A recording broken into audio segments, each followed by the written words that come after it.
Hello and welcome back to another episode of the Italy Travel Podcast. I'm Darcy Melton. And I'm Nathaniel Malloy. And today we are talking about headlines. But before we get into it, as always, we want to thank everybody who has been following us, leaving reviews, contacting us. You can follow and leave a review on Apple Podcasts, Spotify, and wherever you listen to podcasts. You can also go check out our Patreon and join the chat there. And you can find articles written by myself and Nathaniel on onlyabag.com. Thank you all so much for listening. Thanks for listening. So I guess jumping straight in today, we wanted to do this episode last week, but we had just gotten back from Sorrento. It was all fresh, so that's why we did a Sorrento episode instead. And had we done headlines last week, we would have told you that today, as we're recording on June 2nd, is the Festa della Repubblica, which is Republic Day, the 80th. The 80th day celebrating the Republic of Italy. So if you... The 80th anniversary, not the 80th day. Right. That makes way more sense. We have not been a Republic long, y'all. It's fresh out of the... We're fresh into this. Yes, the 80th year celebrating this. Thank you. So that's what... I mean, it's a little late now. I was going to say everything's closed today. And this episode's coming out actually tomorrow, June 3rd. But how did it come out last week? Happy Festa della Repubblica, everybody. Exactly. Happy Festa. And the other thing I wanted to mention at the top of the episode is that there's no real news and information on the whole jet fuel crisis. Is it running out? The Strait of Hormuz? Anything like that. It seems... I mean, there's information, and I'm putting this in air quotes. However, it's very back and forth. The strait is open. The strait is closed. Nobody knows what's going on. I know that Italy's been trying to shore up their reliance on oil, basically on gas, through North Africa. So they're trying to be less affected by what's going on through the Strait of Hormuz. So everything's just kind of up in the air right now.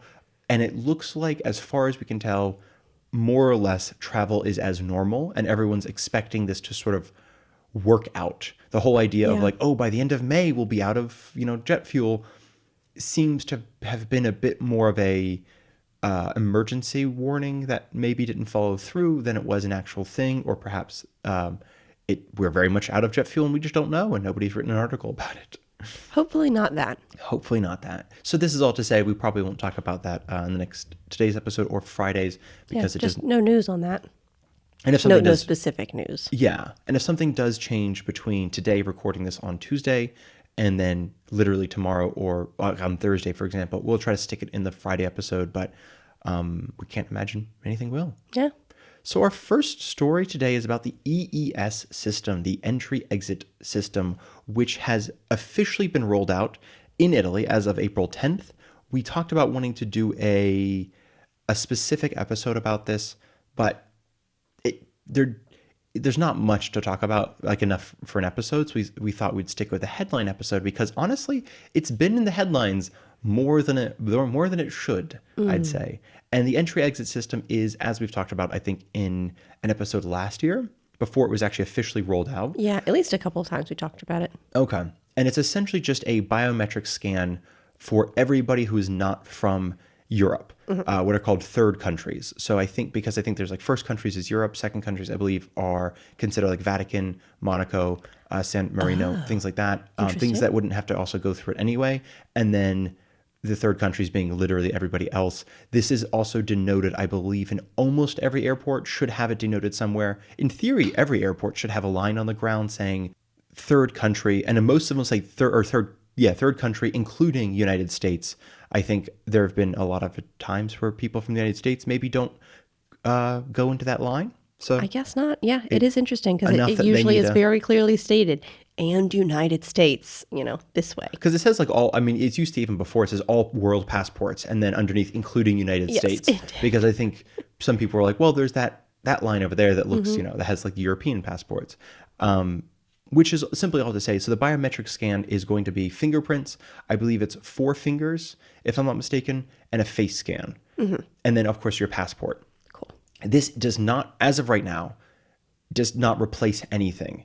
And when I say anything, I mean passport stamps, and I mean what is called the border interview. That's where you talk to the border agent, and they say, purpose of your visit, are you bringing anything in, blah, blah, blah, This blah. is in addition to that. This is currently in addition to that. Okay. Currently? Yeah, the idea is it's going to replace border interviews and finally border stamps, which is a bit of a bummer, because it definitely would be the end of Like, Yeah, I love getting the stamps. yeah, right. It kind of seems like that's like that. I don't know. It used to be this idea like I traveled the world. You can tell because my passport's been stamped. Yeah. I mean, even now the stamps are a little bit more generic looking, so you don't get like super fun stamps, but still it's a stamp. And Stamps also are like fun. now the EU is one, like the Schengen zone, Right. you don't get one for each country. But yeah, I always thought that was kind of fun. So unfortunately that will be phased out. However, what is important to know now is that it's basically both things. It's causing a little bit of complication. Well, it's causing some complication. I know And that, delays. well, France, for example, is having issue. Their software is having issue with UK passports, which is one of the reasons they're having tons of like wait times, which is weird, right? Because it's like one of the biggest sources of outside travel into France Right. is from the UK. Tons of people from the UK travel into France Yeah. all the time. So apparently they're having software issues with like recognizing UK passports or like processing them. It's a whole thing. It is genuinely, it's something that like everybody knew this was going to happen and no one was prepared for it. That's kind of what it has seemed like from the jump, from when the yeah. public learned that this was going to be a thing. And I think the idea is if they keep pushing through hard enough, it will fade. Like this rough point will fade. And honestly, it might fade later this year. Like if you're coming in August or October even, or even later November, it might be much easier. So if this is like right now, it's the start of the season. And if it's your first time coming to Europe, since this has been enacted, which has only been, it was soft rolled out in last year. So if you happen to be put in the system last year because you maybe went through Paris or something, you would already be in the system. It's going to be smoother for you. But as of April 10th of this year of 2026, we're in 2026, right? Yes. Just making sure. It's now in all airports. So this is simply to say, everybody has to go through this initially. And on your second trip here, so let's say you're going to do 2, it is going to be much more reduced in the sense of you don't have to do the entire scan. You just have to do either your face or fingerprints. Oh, I didn't realize that. That's the idea. The idea is that you like once you're in the system, you can kind of they just now match you to the fingerprints in the system or your face in the system. Interesting. I'm curious. It doesn't really matter now, but I think in Rome, flying in and out, I did it twice, and both of meaning like 2 different trips that I had. And I think I had to do the fingerprints and the face both of those times. But this was during the sort of soft rollout, not the official, everybody's doing this now. So I wonder if they hadn't figured out those kinks yet, or people who were people don't operate the machines. But, if they just didn't know Exactly. that's what you're supposed to do. It's all it seems like it's all quite new for people, and people are still being trained on what you're supposed to do because nobody wants to, get in trouble. So Of course. what this means for you as a traveler is a couple things. First, it looks like everything I can find, and oh my God, it is difficult to find information about this. There are tons of websites set up for this, specifically by the EU, that answers 0 questions. It has an FAQ filled with questions that people might not ever ask. So that's really, I don't understand who designed this, genuinely. The biggest question I think I had personally is, where do you go through the EES system? Do you go through the first time you land in Europe or at your destination? Because that changes things drastically. And I say that changes things drastically because right now airlines have an obligation to not put you on a connection if there's a standardized wait time.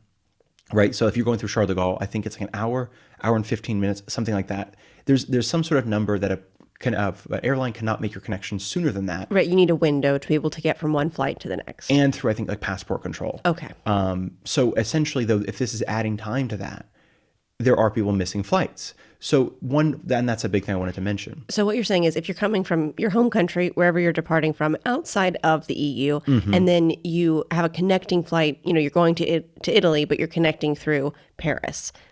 That's what you're talking about. Exactly. It looks like you'd be going through this in Paris, not when you get to Italy. Okay. Unless you fly directly to Italy, which brings me to my first maybe recommendation, which is if you are coming from anywhere and you are worried about a connection, I recommend doing your connection in wherever you're coming from. If you can. Like sometimes you can't. I know that like Lufthansa, for example, I don't know if they run any flights to Italy directly from like the United States. I think they all fly through Germany. But I know that like American Airlines and Delta, even British Airways, because you'd be going through in England and in Heathrow, for example, and not in in Europe mainland, it would be better to do that. It'd be better to try to make your like small airport to big airport hub connection in your, or just outside of the EU, I'm thinking outside too, the if maybe Schengen if you're zone, coming from Australia and you're connecting through somewhere in Asia, perhaps, or Doha. or Doha, yeah, could you, if you do that connection there and then that flight directly to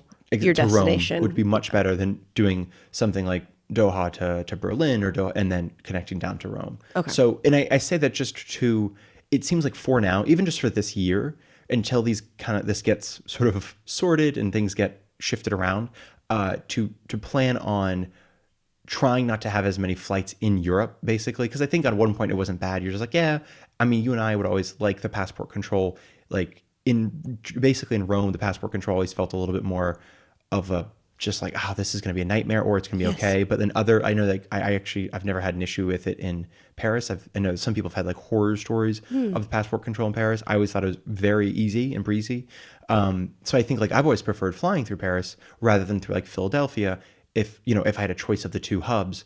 But now I'm like, that's a horrible choice. So I have a question. yes, I might have an answer. If I'm flying, if I'm just, part of my trip is I'm going to different countries in Europe. If I'm flying from, so I've started my trip, I'm here in Italy. Now I would like to go to Spain. Would I go through the entry exit system between Italy and Spain? No, good question. Okay. It is only entering and exiting the Schengen zone. Okay, And cool. it is apparently also causing some problems exiting as well. So I've talked mostly about the entry half of this. It looks like exiting, you also have to go through some sort of biometric scanning. So it's almost like you're like a library book, right? Like they check you in and they check you out. I guess I could use like hotel, but I library love the book. library Okay. book, yeah.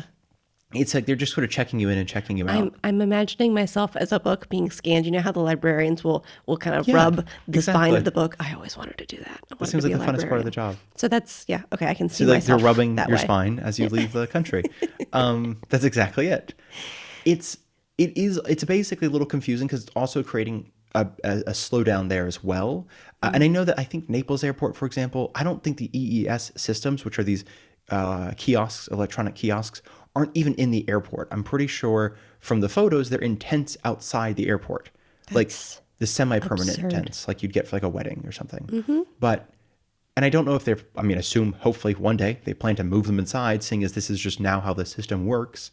But this is just simply to say it's a little bit confusing as to where you're going to be shuttled through or shuffled through rather when leaving. However, I feel like that's less of an issue. It's more my concern is more when you're coming here, not missing connecting flights, not Right. missing maybe if you're landing in Rome and immediately taking a train, things like that. When you're leaving, it's probably less of an issue only because, I mean, unless you're going somewhere else, but just going back home, you're like, all right, well, I have to stay another day in I Italy. would say, though, not to be a fearmonger of it, but we've talked about before, if you are in the U.S., if you are taking a flight, connecting flight between two places in the U.S., if my flight to Philadelphia or whatever, or I miss my flight to Philadelphia perhaps because of the exit EES, right? So I'm exiting, I miss my flight because that took a long time, then I miss my next connecting flight back home inside the U.S. We've talked about how sort of scammy you don't have a lot of legal rights as a passenger in the U.S. So if Exactly. I miss my connecting flight back from Philadelphia to Savannah, for example, because of the EES, like what happens there? It seems like it depends where you miss the flight. If it's in like basically, if you had to get like a later flight to Philadelphia, for example, from Rome, that would be guaranteed because you're leaving Europe. Right. However, once you get to Philadelphia, I don't think it is necessary. And I say guaranteed, and I mean this loosely. Like they're, on one hand, they're not going to strand you because it's bad publicity. But I don't know if you have any airline rights that would guarantee you that because you did miss it. And I don't know. Again, this is kind of that place where, while it's not your fault, right? Because it's Right. EES, it's still technically your fault as in the eyes of like the airline because it's something like, well, you didn't arrive sooner for this thing. Right. You could have arrived sooner. And that's the thing again about kind of going through you could not, like if you're connecting flights in Paris, for example, and then you're going to come down to Rome, you could not have arrived. How would Right. you arrive There's to Paris that's sooner? not your fault ever. I mean, it's unless not you're your going to fault. book the 5-hour layover thing. So this is just simply keep this in mind as you're coming. It is not affecting tons of passengers, but when it does affect tons of passengers, one thing actually that is good is that a lot of airports are authorized to temporarily suspend EES. So it's usually in a window during the day, during the peak hours, when they're basically saying, this is a nightmare. We have far too many flights leaving, far too many arriving. We're creating like everything's late Just now. open the floodgates and let everybody Well, go you still through. have to go through this. So that's the border agents. You still have to get stamped. Okay. They will still check your passport to make sure you're not on the no-fly list, that kind of stuff.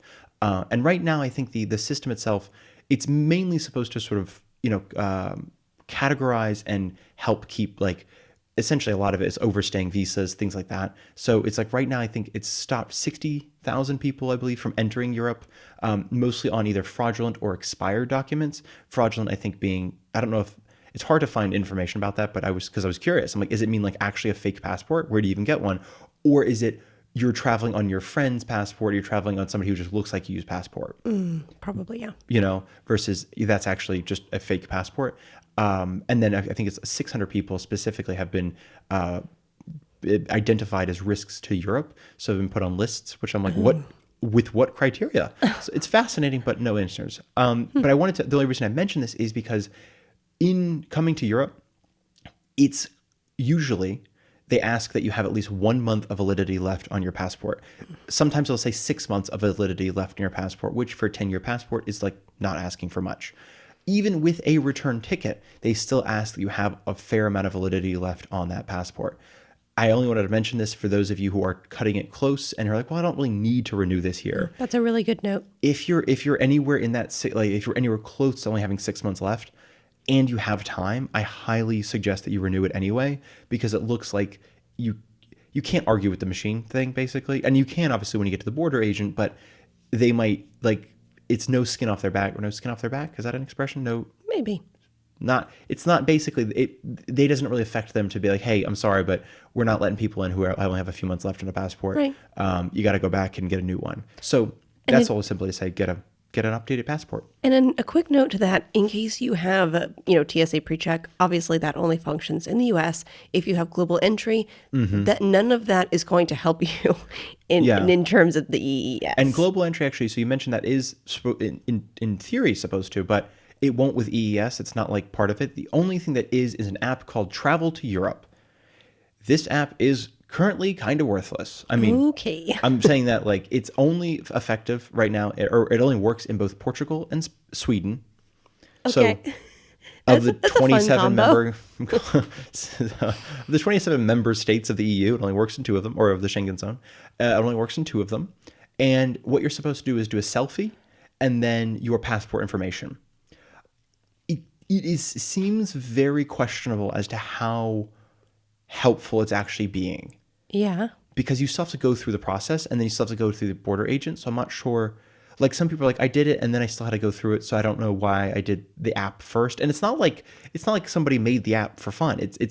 I mean, the Is it associated? EU EES made this app for this. So it's official. It seems like they have it and they're going to, again, it's a slow rollout thing. Okay. Like, do it. We're going to see if it works. And then we'll go from there kind of thing.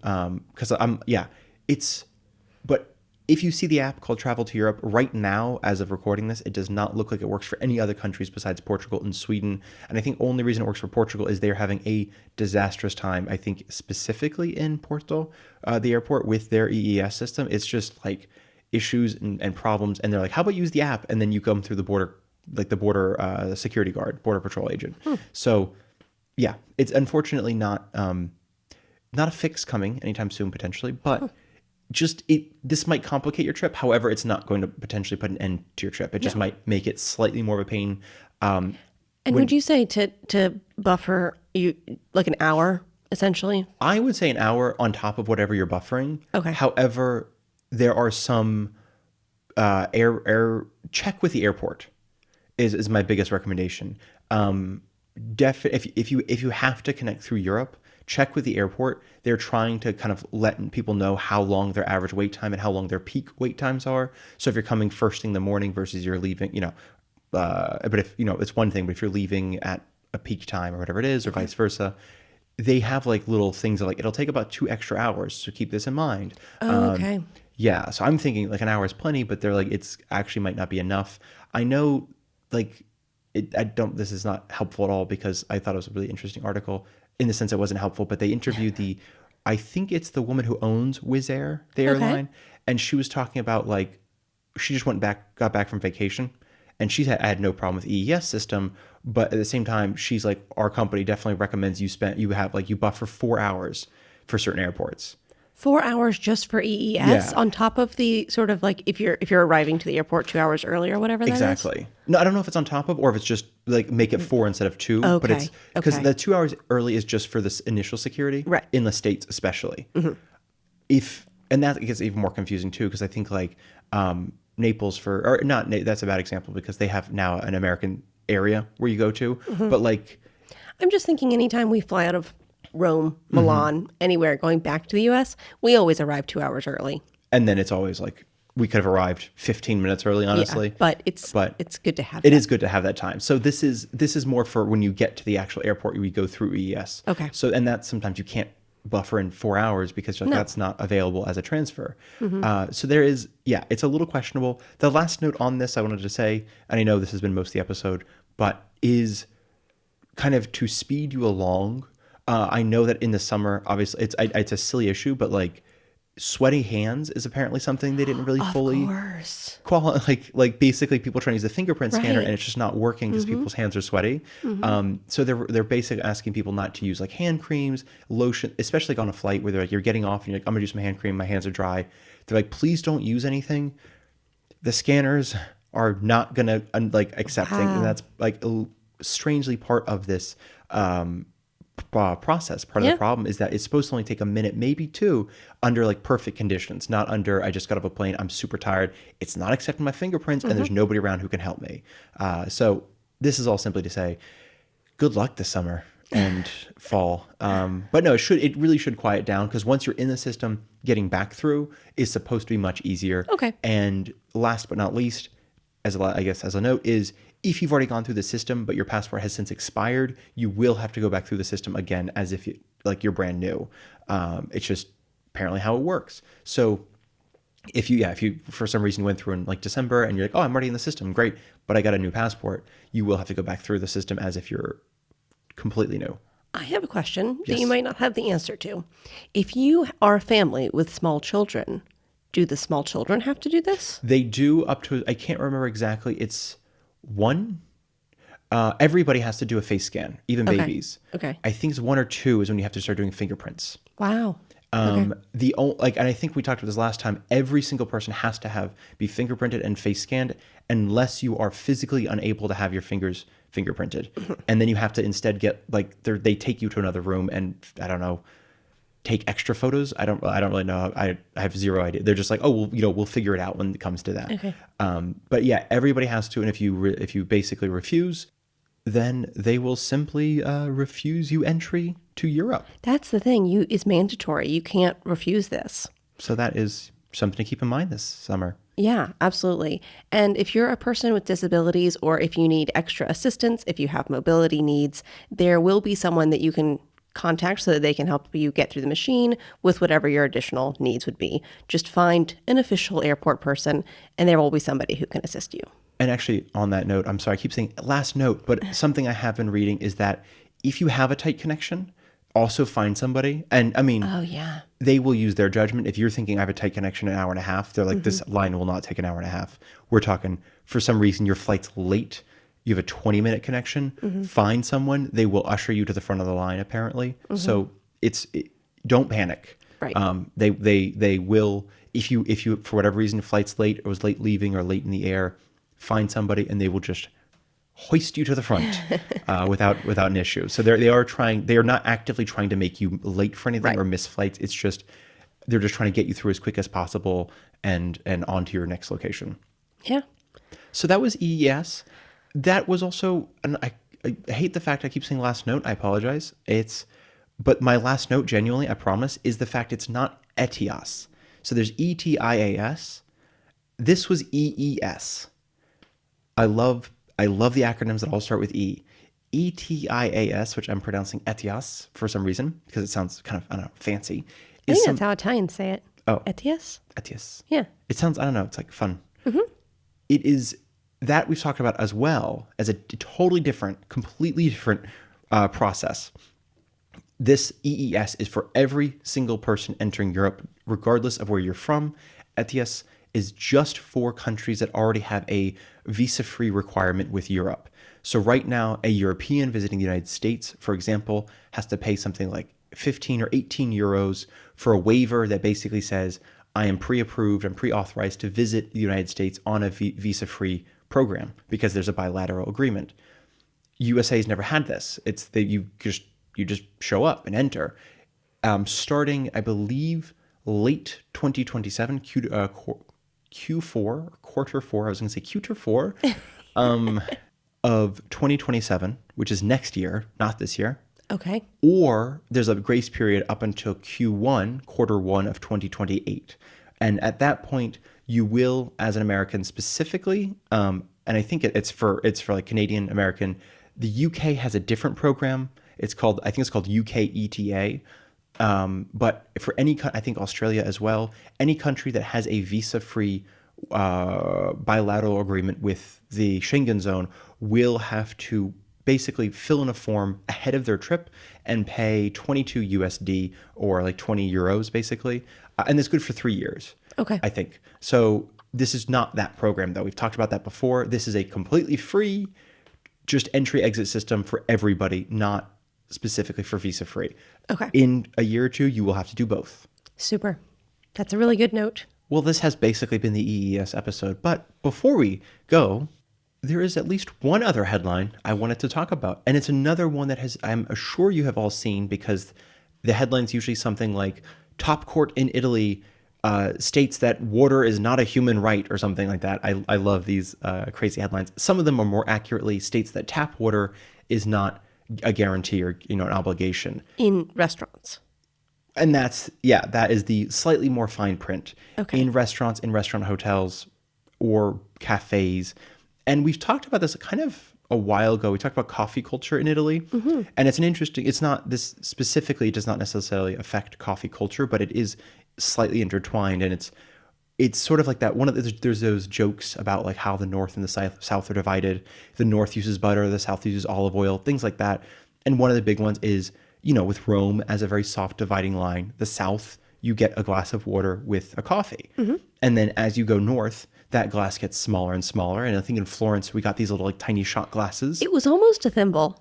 I'm not exaggerating. It really was almost a thimble size. And then by the time we were in Venice and Milan, it was no guaranteed water. It was, you could ask for it, but it wasn't like an assumption that you would want. It didn't just come with it, right? And it was, again, a very small cup, not a glass of water. Mm-hmm. So that's something that is kind of been funny because it's just been a long-standing difference between the North and the South. And 7 years ago, at a 5-star hotel in South Tyrol, Did you say 7 years ago? 7 years ago. Oh, okay. That's when this court case originally started. Okay. Sorry, keep going. A woman basically was asking, she was on a half board option at the restaurant, which just is just food for dinner. No drinks are included, which is a bit confusing because, I think if you're like American or from the UK or from France, as I learned, you might assume that water at least is included. It just doesn't include beer and wine. And that's something that we learned having done the half board option at 2 hotels recently. Water and wine were not included. Which is fascinating. Almost all the food you could eat. Yes. Just because Italians give you a lot of food. But water and nothing wine, to wash it not down included. With. So this woman was at this 5-star hotel, South Tyrol, and basically when she would get to the table, there was a bottle, a 7.75 milliliter bottle, or centiliter bottle, excuse me. Okay. So not a liter. Okay. It's not that important. Of but water. Yeah. Okay. And it was 7 euros for this bottle. Insane. Absolutely insane. I mean, it was a 5-star hotel. I do understand that. Wild to me because and I say it's not a liter because that's kind of a standard size at a lot of restaurants. When you ask for, they're like, do you want a big bottle or a little bottle? Little is I think 0.35 and then big is a liter, something like that. I thought the small was 0.5. Is it just half a liter? Okay. It's half a liter, and then sometimes like at the grocery store you'll get the liter and a half, the big bottle. But I think a liter is a standard. This is your bottle of water for the table. Exactly. Mm-hmm. And especially to split because a liter of water among 4 people is okay. It's not a lot. You probably are going to need 2 bottles. I'm saying this just to give you all more of a frame of reference, especially if you do not use the liter system, such as our American friends. And if you're used to just getting a glass of tap water, if you order water at a restaurant. Exactly. So €7 basically adds up, and it might. And I know it's just one person, but she was like, I like That's a euro per 10, what is it, centiliters? Yeah, it's That's, wild. okay, insane. So she asked for tap water. She offered to pay for tap water. That was, for me, one of the more interesting parts of this whole story.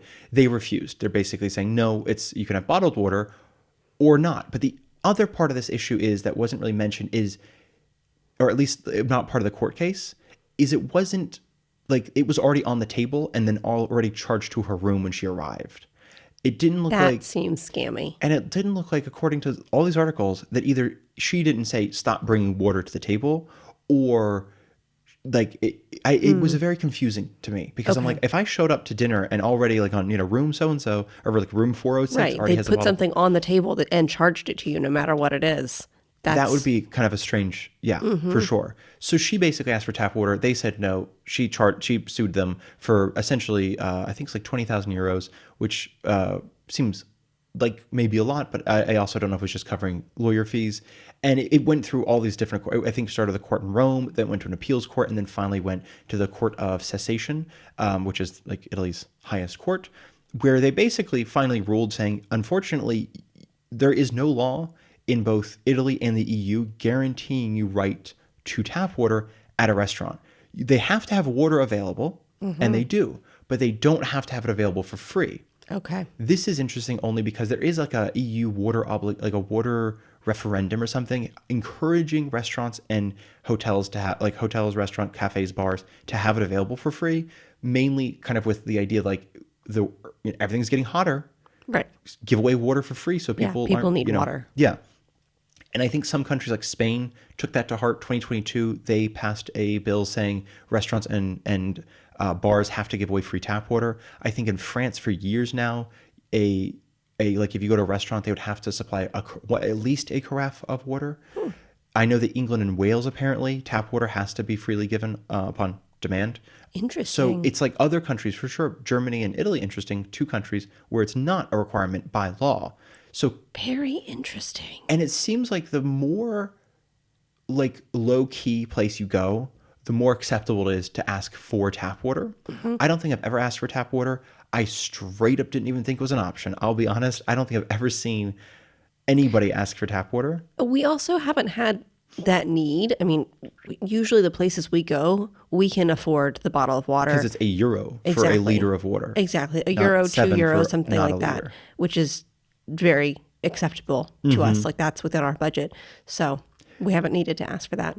And that, and basically this is kind of how it just came to the point of essentially the court ruling, I'm sorry, but no, like you don't actually get a right to that in Italy. Like there's no right saying you as a restaurant have to give it.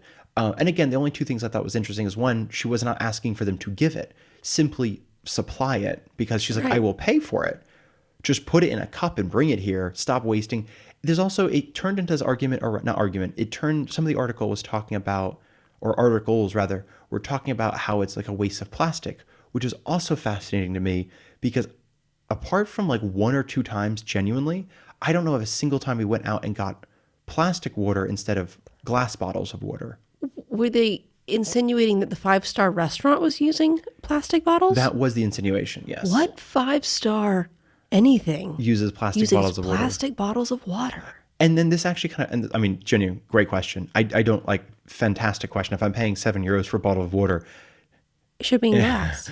Right? It's also, and we've talked about this before, but a lot of, like when we get it, for instance, like Federale, you'll get it at the table in I think it's, that is, I'm spacing, Rome, right? That's a Roman, like, based water. I think so. Or near Rome. And it's like a lot of times the bottles are scuffed because it's a refilling service. Right. They take them, sanitize them, clean them, refill them, cap them, and then, the hotels, usually not the hotels, the restaurants pay for a service. So you don't get like, it's not like a pristine bottle. Sometimes it's like milk used to be back in the day. I'm sure some of our listeners experienced a milk service at some point in their lives. So it's a lot like a water service. So it's not uncommon for it to like, so glass makes sense. You want to sanitize it and wash it and reuse it. Yeah. So plastic is fascinating. But I will, as a point of mention, I also thought it was interesting because it is not unacceptable I think, right? It's commonly seen for if you order a bottle of wine at a table or a bottle of water at a table, people oftentimes just take that with them when they leave, whether it's at a hotel restaurant, they'll just take it back to their room, or if it's just at a restaurant and they didn't finish the water, they're like, well, I'm taking this with me. Because, I mean, again, by rights, they bought the bottle of water. The other thing is, and we found this for the first time ever at a hotel in Ischia, where when you get to your table, they ask if you need water, any wine, and they write your room number on the bottle. And they explain that this is your, if you don't finish that bottle today, that's fine. We stick it in the fridge and you can use it tomorrow. Yeah. And I thought that system makes sense. I get that. It's not like 5-star system specifically. It's also, again, the whole 5-star hotel thing. We've talked about this before. In Italy, that does not mean like 5-star. It doesn't mean 5-star fancy. It means they have a certain they have a amount parking of lot amenities. and a whole bunch of rooms. I say that too because it's hard to know exactly what like when people say, oh, again, what kind of 5-star restaurant uses glass bottles or what kind of 5-star, Yeah, that's true. I was thinking it was fancy. And it might actually not be that fancy. So interesting. I wanted to throw that at the end as a fun thing, just to sort of, if you've heard about the article, or you saw the headline, or people sent us the article saying like, did you know that you guys don't have a right to water? I have It's not true. two notes, if that's okay. I love them. One is a question. Every hotel that we've been to, I believe, correct me if I'm wrong, the tap water, like in the bathroom, in the connected bathroom, that has been potable water. Yes. And they'll provide you, cups, sanitary cups, for you to use to drink water in the room. So that has always been provided in the places that we go. Yes. But also, again, correct me if I'm wrong, I think that legally in Europe, at least in Italy, you have a right to clean tap water in your home, right? In like the sense of getting it delivered, like, I mean, from your tap? Yeah. I think so. Okay. I don't know. Like, I mean, if you're owning a house or renting a house or something, I don't actually know. Because you have to pay for that service, obviously. Right. You have to pay for water. So if you don't pay for it, they don't give it to you for free. But at the same time, I also know that once it's hooked up, both electricity and water, I have been told, and I would love to do more research on this. I've been told that they cannot legally shut it off for non-payment. Because it is a maybe right. That's what I'm thinking of. So once if you like can't pay for electricity, can't pay for water, they can't shut it off because they can't, make you freeze or go through a drought in your house kind of thing. So I don't know, like that's something that has been told to us a number of times. I don't know if it's an apocryphal thing of like, Okay. So unconfirmed. Unconfirmed. And I think the other thing is, we've talked to this before, and it's just as hard to verify, is a lot of places do seem to have potable water and will label it typically if it's not potable. But it almost seems like here the assumption is that water will be potable, not water will not be potable. Because I think a lot of hotels will even say this is not potable on the tap or near the tap, Right. if it's not. If it's not, exactly. So that is just, but typically it should be, in theory. Yes. In theory, potable. Yeah. But yeah, that's been today's headlines episode. It's just been 2 fun headlines for y'all. Basically nothing to worry about, and you still get access to water. That's kind of, if I had to sum it up in the easiest possible way. And that we hope you will join us for Friday's episode, where we're going to hear about all sorts of other headlines and strikes upcoming. Yeah. Things to plan on, such as today, where I think very few things are running. Yeah. That's not a strike, though. Not That's today, just... Wednesday, Tuesday when we're recording it. So in the past, on Tuesday, people were just chilling. Celebrating the La 80th Repubblica. anniversary of La Repubblica. Yeah. So thank you all so much for listening. Thanks for listening. Tanti abbracci.